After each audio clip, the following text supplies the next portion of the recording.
আসসালামু আলাইকুম বন্ধুরা, সবাই কেমন আছেন? আশা করি সবাই ভালো আছেন। আমিও আল্লাহর রহমতে অনেক ভালো আছি। আজকে আমি আলু ভাজি করব।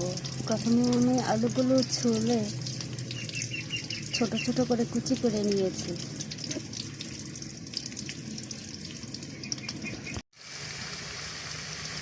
তারপর দিয়ে দিব হলুদ গুঁড়ো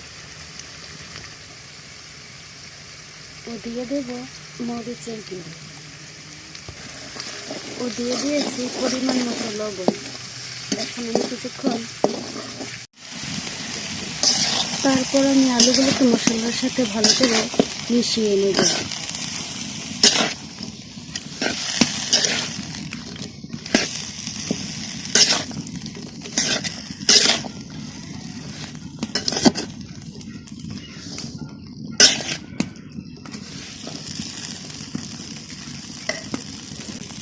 এখন আমি ঢাকনা দিয়ে কিছুক্ষণ রান্না করব। তারপর আমি ঢাকনা সরিয়ে বারবার নেড়ে চেড়ে দেব যতক্ষণ না আমার আলু ভাজি তৈরি হয়ে যাচ্ছে।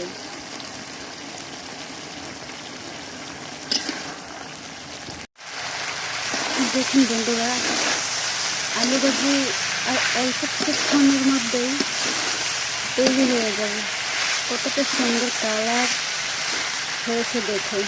আর এই দেখুন আলুটাও সিদ্ধ হয়ে গেছে।